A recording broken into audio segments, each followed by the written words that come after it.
Hey everyone, it's Ali and welcome back to my channel. So today I am bringing you a video on my 5 favorite celebrity fragrances with 2 honorable mentions. Sorry I've been gone for so long. I've just been super busy with work and life and yada yada yada. Same spiel. But yeah, I hope you guys enjoyed the video. If you like it, please subscribe and give it a thumbs up. If you guys ever want to talk fragrance with me, you can find me on Instagram under Goddess on Neptune. And yeah, I will link everything down below. I will also link where to get these fragrances. I do have 2 honorable mentions in this video and a list of 5 fragrances. These are 5 celebrity fragrances from my collection personally that I think are super awesome. I think you should totally get your nose on these if you ever get a chance to run across these. These are really good fragrances and they're not your everyday celebrity fragrances because most celebrity fragrances tend to be boring, basic, and kind of the same. They're usually your typical fruity floral. These I feel like aren't your typical celebrity fragrances. They're very different. They're unique to their own. I personally love them. And yeah, that's what I'm going to be going over today. The first 2 I classify as celebrity fragrances. They are from a company, but they're run by celebrities. So that's why they're my honorable mentions. And that is these 2 from the Nirvana line from Elizabeth and James. If you don't know, Elizabeth and James is a company that was started by Mary Kate and Ashley Olsen, so the Olsen twins, and they have a line of fragrances. Unfortunately, these are being discontinued. I think the entire line is being discontinued. You can still find them online. I will link where to get them, but if you're definitely interested in the line, check them out. Like, I've gone through the line and I own almost all of them except for one. I don't own the rose one because it's just not my vibe. It's not anything I would want in my collection or would ever wear. Not that it's bad, it's just not me. But I love Nirvana Black. Nirvana White is pretty good. Bourbon is good. French Gray, which is one of the ones I have here. I think it's this one. And Amethyst is really good, which I have here as well. Definitely worth checking out. Highly underrated line. I personally really love them. And yeah, the first one that we're going to talk about, which is one of the honorary mentions, is Nirvana French Gray. This one is a gorgeous aromatic lavender fragrance. This smells cool. Like, this smells like the cool girl that wears all black, spends her time in cafes. She's super like abstract and just artsy. Like, this is what that smells like. And it also has a very comforting vibe as well. It smells comforting, cool, chic, very interesting. There's only 3 notes. What I love about the Nirvana line is that they're extremely simplistic in what they do, but they just do it so well. Neroli, lavender, and musk is all you have in this fragrance. And it's absolutely beautiful. I do believe there is English lavender in this because it has more of an aromatic, less sweet feel. But it's just so beautiful. The neroli really brightens it up. The lavender gives it an aromatic, herbally quality to it. It has a really lovely musky base. It's almost like a white musk. And I really love this. This smells so cool, so chic, so interesting, and so fun. Like, I honestly really love it. And it has such a comforting vibe to it as well. Definitely check it out. Super underrated. Get this while you still can because these are going to disappear. Like I said, the line is being discontinued and they're only going to get harder and harder to find. Pick this one up if you get a chance. I've also been seeing these pop up at TJ Maxx. So check out your local TJ Maxx. See if you can find these. If not, I will link where to get them online. And yeah, that one was French Gray by Elizabeth and James. The next one that I'm going to talk about is another one from Elizabeth and James, and this one is called Amethyst. This is stunning. It is a beautiful tobacco fragrance, and honestly, if you've been wanting to get into tobacco fragrances but you're kind of scared, this is an easy beginner tobacco fragrance. Also super simplistic. Tobacco, honeysuckle, cedar, and spices. It has lovely woody base because of the cedar. The spices and the tobacco add this sort of earthiness to it, but the honeysuckle really shines through on this, adding a really sweet, sort of slightly floral effect. It smells like a sweetened tobacco. It's so beautiful, so sexy on my skin. It just is delicious as heck. When I wear this, I get so many compliments. It's such a compliment getter. Beautiful tobacco, like I said. Definitely check this one out. Easy tobacco to wear. Beautiful packaging. Like, I honestly love the packaging. They look like little mini clutches and they're just so gorgeous. Honestly, you can't go wrong. but an earthy, sweetened tobacco that sits on a slightly woody base with a little hint of spice.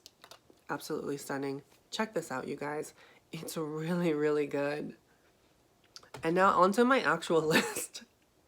Also, if you guys see a line going across my head, I had a headband on earlier, so I'm super sorry, but I took it off and like the line isn't going away, and I'm just like, this is my life now.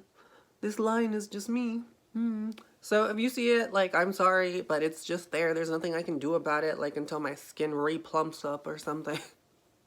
But yeah, I feel like weird filming because of this stupid line, but it is what it is. We're gonna get through this video together, like all my other videos. So the first one that I'm going to talk about is one from Sarah Jessica Parker, and this one is called Stash. Now this one is unisex, slightly masculine leaning, and something about this list is that I wanted to put fragrances that everyone could wear. So there's something here for guys, girls, literally anybody. These are fragrances that anybody could rock, but this one is unisex, slightly masculine leaning. And this is stunning. Honestly, if you're a fan of Maison Margiela's Jazz Club, you're going to be a fan of this. This goes down that same route. They're not the same, but they are extremely similar. Jazz Club is a heavy vanilla, slightly woody, boozy fragrance. And this is the opposite, but still has the same notes. It's a very woody, vanillic, boozy fragrance. So it's kind of, they're the same notes, but they're kind of like flipped around. And that's making it a little bit more masculine leaning in my opinion, but still any girl could rock this. My guys out there, check this one out. It is harder to find. You can find it on places like Mercari. I've been seeing this pop up quite a bit there. So snatch them up while you still can, because this is a little hidden gem. It's not at all what you would expect from a celebrity fragrance. This smells more on the niche side. You have notes of black pepper, sage, grapefruit, Atlas cedar, patchouli, pistachio, white ginger lily, mosaic wood. You have olivandum, vetiver, and musk. And what I love about this is that the mosaic wood that's in this, there's a heaping dose of it because it's the main thing I smell. It's extremely woody. But mosaic wood is woody with milky undertones, and that definitely comes across in this fragrance. It is a slightly milky, woody fragrance. It's such a unique type of wood that's extremely prominent in this, and I really do enjoy it. I think it's such a unique fragrance. It has an aromatic quality. It's a little boozy, slightly nutty because of the pistachio as well. Very, very woody. If you love woody fragrances, definitely check this one out. My guys out there, check this one out. Hidden gem. My girls out there that aren't afraid to be bold, check this one out as well. Definitely sexy on the right girl, on the right occasion. I really like this one, you guys. And yeah, and if you're already a fan of Jazz Club by Replica, more than likely you're going to be a fan of this, especially if you're into woody fragrances as well. It's kind of like a double whammy. You're probably going to love it. And yeah, that is Stash by Sarah Jessica Parker. The next one that I'm going to talk about is one from the Rihanna line, and this one is called Reb'l Fleur. This one has been talked about quite a bit, so I won't spend too much time on it, but I really like this. You can tell I've gone through quite a bit. I have like this much left. Yeah, it is a tropical, coconut, fruity, ambery fragrance. It's very, very ambery, slightly powdery, because there is a violet note in this that makes it slightly powdery. You've got notes of peach, plum, red berries, coconut, tuberose, hibiscus. You have violet, vanilla. You've got patchouli, musk, and amber in the base. And the amber in this is, there's a lot of amber because it's an extremely ambery fragrance, but you also get a lot of coconut, at least to my nose.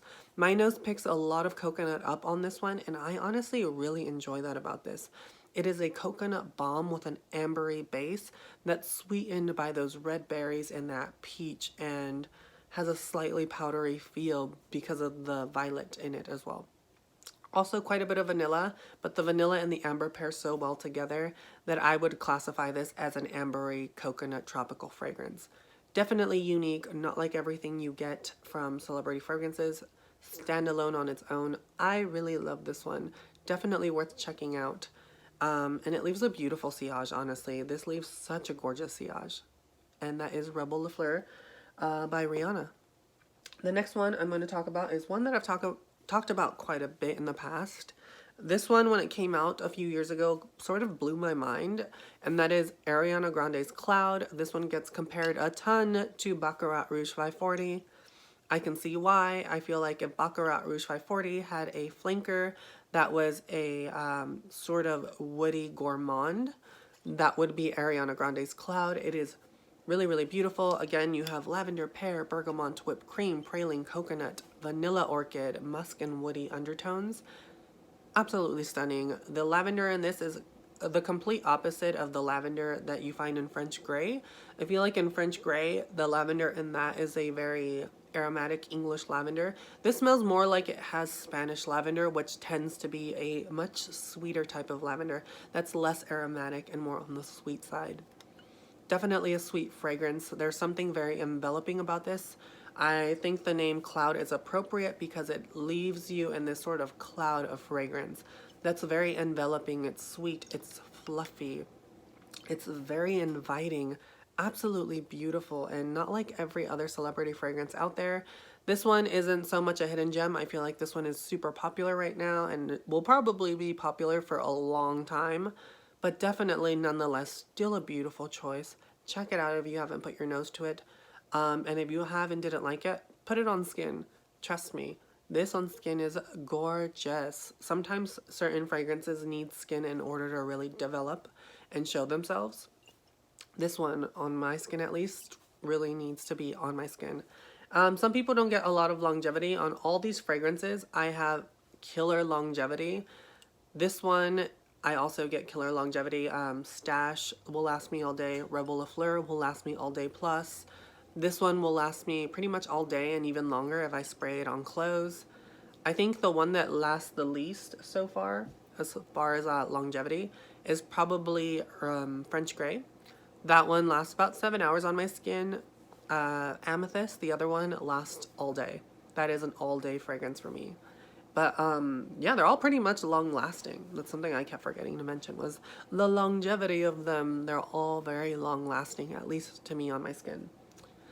The next one that I'm going to talk about is one from Carmen Electra, and this one is called RRRR, so I guess like Roar or something.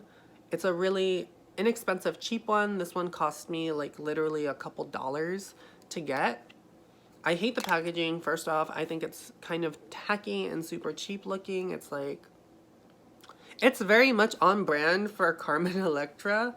Not gonna lie, she's very like this vibe, especially in the early 2000s when this vibe was popular. This was popular like in the early 2000s, this sort of leopard print, very bougie, red lips, sexy blonde girl. Like this was the vibe about 10 years ago. And I have to say, as much as I hate the bottle, the fragrance inside is actually pretty nice. If you are a fan of, what's it called? The Viva La Juicy line, or Juicy Couture or whatever. There's one in there, the Gold Couture by Juicy Couture. That has a lot of similarity to this, but if Juicy Couture's Gold Couture is too cloying because it's so sweet and has that hefty dose of sugar in it, check this one out because it's going down the same route as that fragrance, but this one isn't as sweet and is more on the fresh side because there's a lot of fresher notes. There's mandarin orange on this, peach, blackberry, gardenia, orchid, jasmine, caramel, amber, sandalwood, and musk. And I feel like all the fruity notes in this really give it a fresh appeal, and it sort of has the same smell as Juicy Couture's Gold Couture. Not gonna lie, it's literally the same fragrance minus all the sugary notes that are in it. So if you're already a fan of that, or maybe you can't wear it because it just gets too cloying for you, check this one out.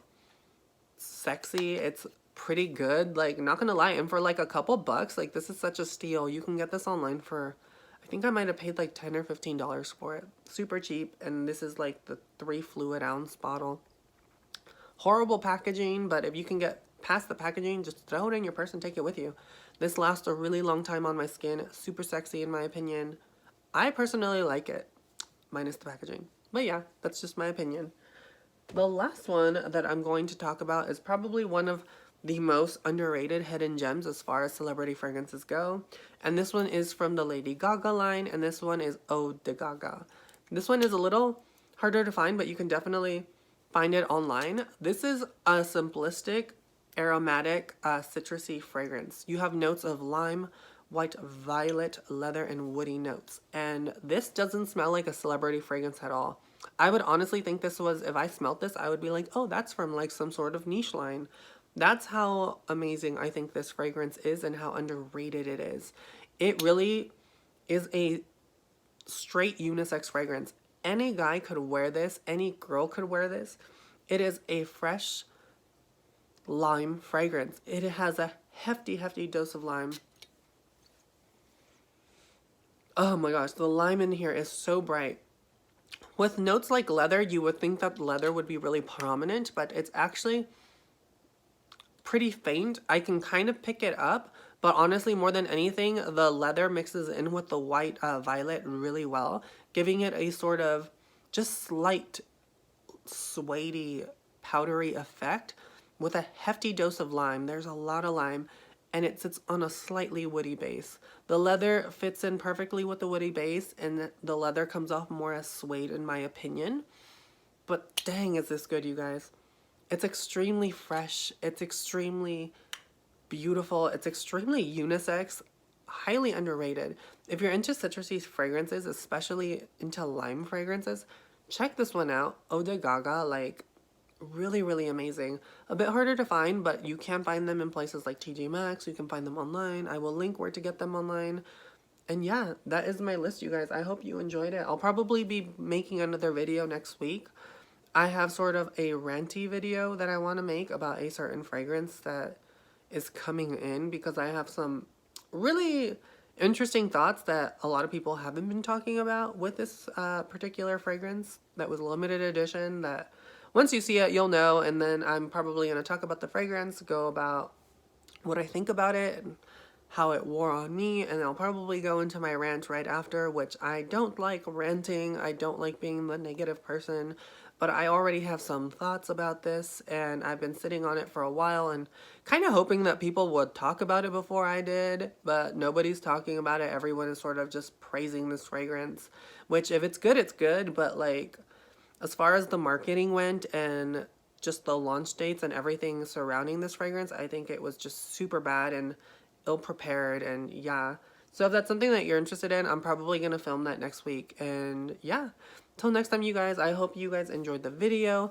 Thank you for all the new subscribers that have joined. Thank you for all my remaining subscribers that have been here from the beginning. I love you guys so, so much. You guys make me extremely happy. You don't even understand.